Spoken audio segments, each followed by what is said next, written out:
Hi students, I just finished another one in a series of orchid drawings that I've been working on. Uh, Hold on, wait a second. All right, now it's done.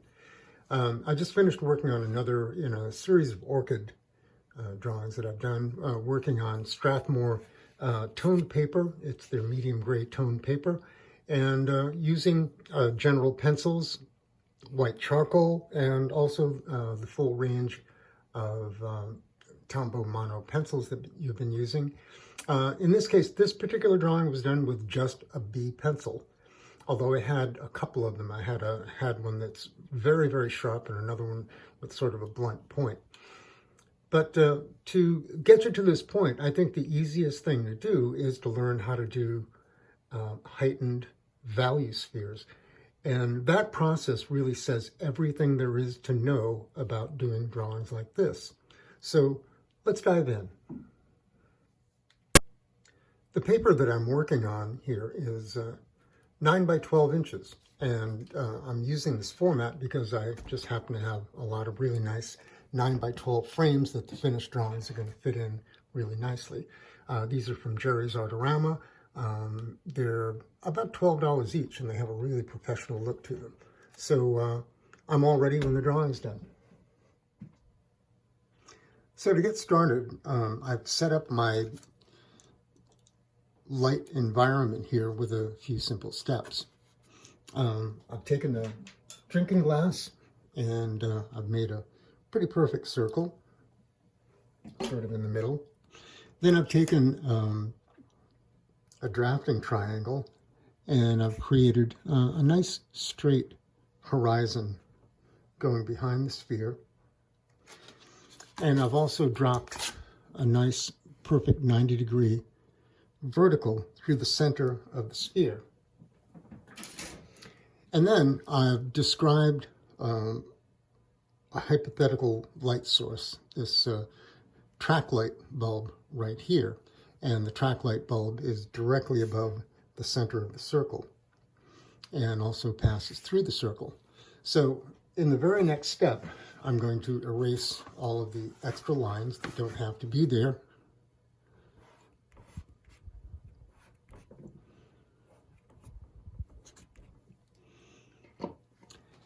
And I'm going to make some very, very basic descriptions of what light world and shadow world are going to look like. So this might all seem complicated the first time you do it, but actually it goes pretty quickly. Next thing I'm going to do is to take my drafting triangle and I'm going to construct another horizontal line from edge to edge, just for now, that passes right through the bottom of our circle. So to review, we've got an outline of a pretty perfect circle, a horizon line that represents, let's say, the back edge of a table, another horizontal that passes from edge to edge right through the bottom tip of the circle, and then we have an imaginary light source that's directly above the circle. So now we can start describing the basics of light world versus shadow world. As a side note to all this, I've switched over temporarily to white paper just so things are a lot more visible and understandable. But let's talk about how to make shadows that make sense, that are generated with some logical process. And so in the example that we're working on, where the light fixture is directly above the sphere, as we said before, we're going to send down a couple of kind of plotting lines from the light fixture, and wherever it touches the sphere, we mark that point. And the same on the other side. And so these 2 points represent where the light, or rather where the sphere turns away from the light source. And that's where our shadow core is going to be. So our shadow core has been determined in a really, really logical way. By the same process, where this beam is interrupted by the sphere and where it hits this baseline, this is where our shadow ends on both sides. In fact, this baseline is variable, you could actually bring that down to here and it would still work the same, and now the shadow terminates here and then is described by a really perfect symmetrical ellipse. And so we've just constructed a shadow that makes mathematical sense. But what if we changed our light source, if we changed the angle of our light bulb?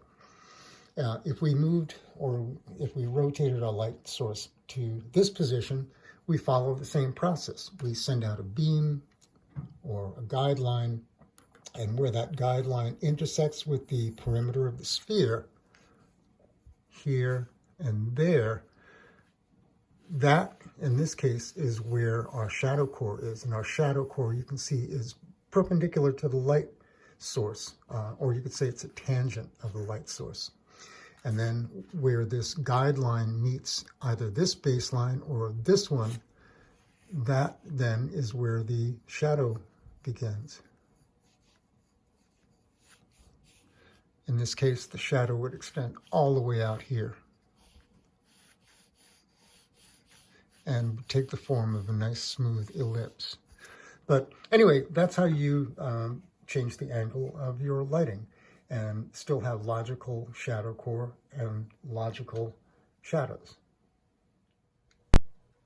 So this is where this setup starts to pay off, because we're going to start blocking in our basic shadow, and we're going to describe the physics of this light being cast on this sphere and this table surface. And here you can see I'm using kind of really fast oval pencil strokes, and I'm putting down, for now, a very flat shadow.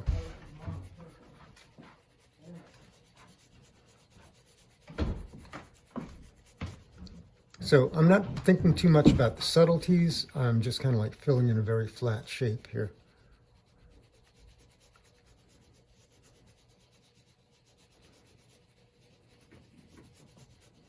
And again, for the shadow on the table.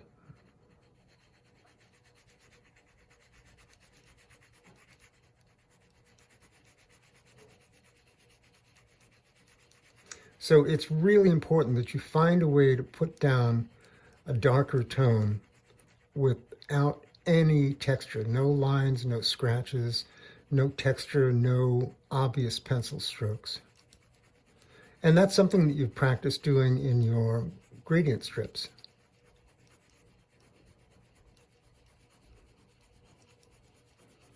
When we come back to this, I'll have the shadow pretty much clearly described. So about 5 minutes later, you can see that I've worked up the basics of Shadow World. And the basics are that the tone at the core of the shadow, where the last photon skims right past the surface of the sphere, the shadow core is where the shadow is darkest. But you can also see here that it's not really a stripe, it's not a line, it's just kind of a condensed fog that kind of like slowly rolls out. And then from here to the bottom of the sphere is a gradient, because as light is coming down from this virtual light bulb, it's hitting this surface and then bouncing back underneath the sphere. So there's a gradient from the shadow core on down. The darkest dark in this drawing is going to be this occlusion crack right here, because no light can get in there. There's no light coming from the environment. There's no light coming from the direct light source. And this area is a little bit relieved of darkness because, again, this table surface is like another dull light bulb bouncing light up. So those are the basics of Shadow World, and this is where your practice of doing gradient strips really comes in. From the shadow core to the bottom of the sphere is a gradient. From the occlusion crack to the edges of the shadow is another gradient. And ideally, they're both super, super smooth. And now it's time to start adding light world. And this is where your drawing really starts to come alive. It's helpful when you're doing heightened drawings to establish what's referred to as the gamut, the lightest light and the darkest dark, and then you can make judgments in between those things. So we know that incident light here, where this object is getting struck directly by light, is going to be fairly bright. It's going to be the lightest light on this half of the sphere in light world, but it's not the brightest white. The brightest white we know is the highlight. And the character of the highlight depends on what this sphere is made of. So we're going to make kind of a fuzzy highlight here, but it's going to be the lightest light.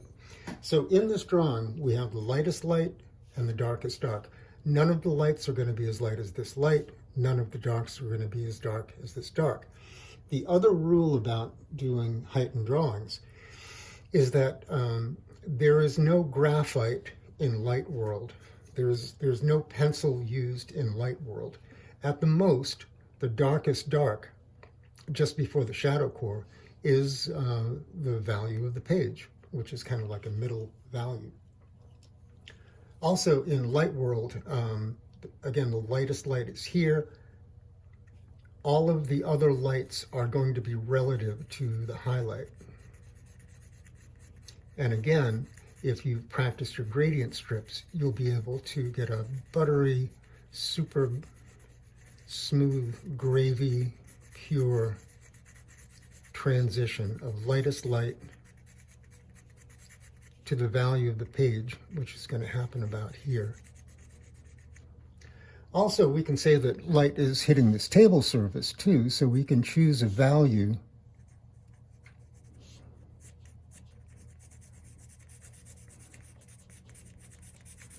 that describes light hitting the table surface.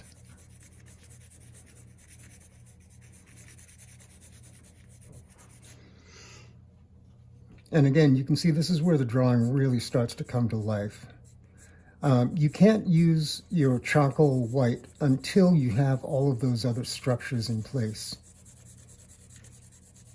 One of the reasons for that is that white charcoal just does not erase. You can try to erase it, it just leaves a big smeary mess. The other rule in drawing in this manner is that you don't mix white with graphite. You'll just get this smeary mess. But I'm going to describe a fairly flat light world tone for this world back here.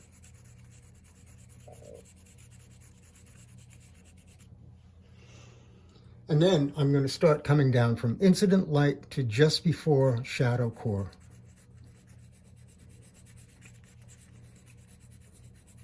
And you can think of this almost in a digital sense. You can say that if the highlight is a value 10, then incident light here is a value 9, and then as you come down the sphere, it's 9, 8, 7, 6.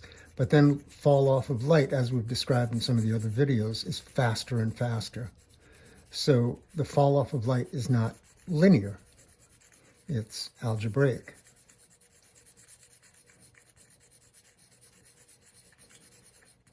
And you can see I'm avoiding mixing white with graphite. There's just no such thing.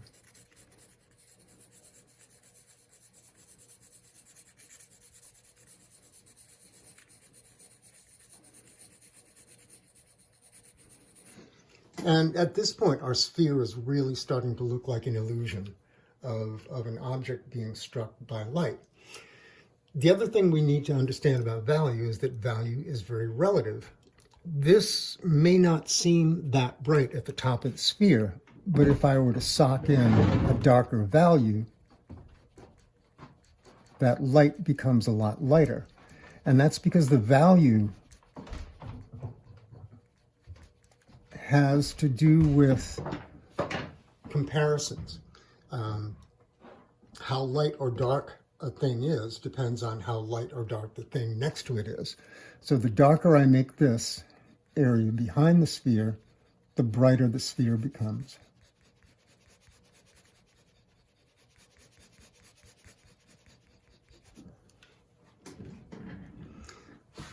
And so now you can see that this drawing done with two really dumb tools starts working as a really powerful illusion of an object being struck by light. That is really the whole game of heightened drawings. And it's just a matter of practicing these value spheres over and over until it becomes a natural thing. So at this point, I think it's helpful to do a close-up and describe exactly what you have to do to get the illusion of light fall. Again, it's helpful to think of this gradient in digital terms. So the highlight is, let's say, 10, and then the rotating sphere is holding on to light less and less as it curves away from the light. So if this is 10, then this is 9, 8, 7, 6, 5, 4, 3, 2, 1. So as the object rotates away from the light, it's able to hold less and less. It's able to catch less and less light. I think it's helpful to think of this sphere as a stone sphere that's out in your backyard, and think of snow. Think of snow coming down on this object, and where would the snow catch, and where would the snow tend to sort of glance off? I think that's a helpful sort of mental image.